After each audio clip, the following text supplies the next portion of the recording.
Yep, Benjamin Netanyahu came all the way over here in the middle of your balagan and actually decided to talk to the American people directly from the middle of Congress. And I'm here to share a little bit about what he said, a little bit about what he didn't say, maybe a little bit of my feelings about what happened, and talk a little bit about what happened outside while he was actually talking inside your House of Representatives, your Congress. So let's start off with the beginning.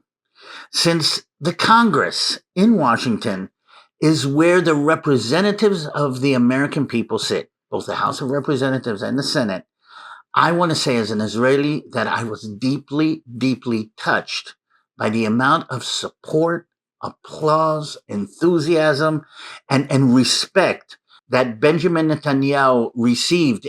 And as an Israeli, looking at these representatives, official representatives of the American people, I want to say I felt good that we have a friend in the United States of America. And while I'm saying that, I have to stress that there were others who were not there. The absence of Vice President Harris or even President Biden, when one of the most important allies of the United States of America comes to speak in front of your Congress, was blaring. The absence of Nancy Pelosi from the Democratic side, AOC and others was blaring. I think altogether about 100 representatives and senators from the Democratic side were not there. And I'm stressing that because that means that there's a deep division even in the Democratic Party. Because, again, Israel is becoming the difference. It's becoming the difference on the world stage. It's becoming the difference in the Middle East. It's becoming the difference in the spiritual battle. But as we saw today, Israel is becoming the difference in your political situation here in the United States. And I think it's very, very profound that in this big balagan that you're having in the United States, where your president is gone zombie and your vice president has gone wacko, and the future president was almost assassinated. I mean, in all of this, walking down the middle of the aisle in Congress is the prime minister of the modern state of Israel.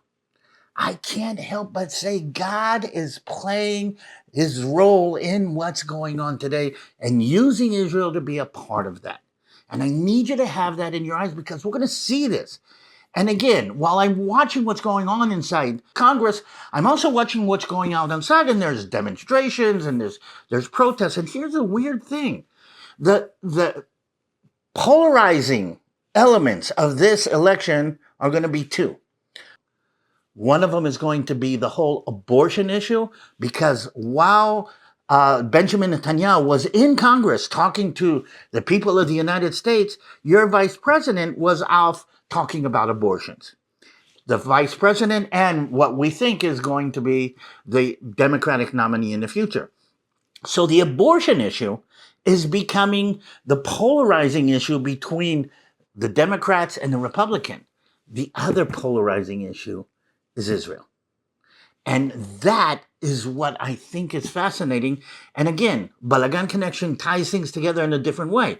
Why is it amazing? Why is it wacko? Why is it crazy that the same people that are against the genocide in Gaza and willing to sacrifice and willing to demonstrate are for the genocide of millions of unborn babies? How does that work together? And like Benjamin Netanyahu said on his very interesting presentation, how do queers in Palestine come together? I mean, why is that not, and we've heard this before, why is that not the same idiotic idea as queers for Palestine? How can somebody be against genocide but for killing unborn babies? I don't understand how those two connect. And here's the thing. Those are the two issues that are going to be the main issues, the main separators in this very, very complex democratic process that we're going to be going through in the next couple of months. And again, Israel's in the middle of it. And again, Israel's a part of it. And again, the hatred of Israel and the love for Israel are defining what is right and what is wrong. And that, I think, is fascinating. Let's talk about what he said and some of the things that he actually touched on. He started off by saying this is not a war between Israel and Hamas. This is not a war between Israel and Iran. This is not a war between two civilizations. This is a war between right and wrong. And the fact that the demonstrators outside were pro abortion actually just signifies what he was saying. He started off by thanking the United States of America, including thanking President Biden for the support that we've had since the 7th of October, and we have. He talked about moving the aircraft carriers in. He talked about the support. He talked about the diplomatic and the military support. He was very clear in thanking both the president and the people of America for having our back while this is going on. He praised the Israeli military and actually very touchingly brought 4 representatives of the IDF, the Israel Defense Force. And I gotta say, watching them standing in your Congress and receiving a standing ovation from the representatives of the United States of America touched my heart. Very interesting. One of them was Ethiopian, meaning dark skin. The other was Arab. And the third of them stood up there, and I was almost in tears because he was a tank commander, lieutenant, just like I was, from one of the units I actually served in, with a little tank on his jacket. And he was wounded critically in battle. And I could just see myself there. And I want to say thank you. Thank you, United States of America, for standing up and applauding this heroism of these Israeli fighters, not all of them Jewish, which is something that people kind of tend to forget. He talked about the hostages. He talked about the fact that there are still hostages in Gaza, and at least 5 of the hostages are American citizens. And we tend to forget about that. And we tend to forget that, and he said it very clear, this war would end tomorrow if Hamas released the hostages and surrendered. They can end it. They can end the war. They can end the battle. And nobody is actually putting pressure on Hamas. Everybody's putting all the pressure on Israel. He talked about the demonstrators outside, that we realize that a lot of them are being funded and pushed by Iran and some other of Israel's enemies. And he stressed the fact that Iran is not only Israel's enemy, is also the enemy of the United States of America. That all of these demonstrators are supporting a sworn enemy of the United States. And while he's inside speaking, they're literally burning American flags outside in Washington, D.C. I mean, how more clear do you want to see who's on the right side of this and who's on the wrong side? We are fighting the same war. And I think more than anything, this is what Benjamin Netanyahu came to say. We're on the same side of this battle. And I'm glad to say that I saw the representatives, the vast majority of the representatives of the free United States of America actually agreeing again and again and again with everything that he said. We're glad that President Trump survived. And after thanking President Biden a few times, he actually went and stressed the fact that President Trump was part of the peace negotiation, the peace movement, the Abrahamic Accords in the Middle East. He actually stated that we Israelis are very thankful that former President Trump survived this assassination attempt. And he thanked him also for the Abrahamic Accords, for moving the capital of the United States to Jerusalem, and for other things that are supporting. And I can't help but stressing that he spoke in front of Congress, but he is going to be meeting President Trump, I think, on Friday, and kind of continuing what's going on. My own personal feelings are these.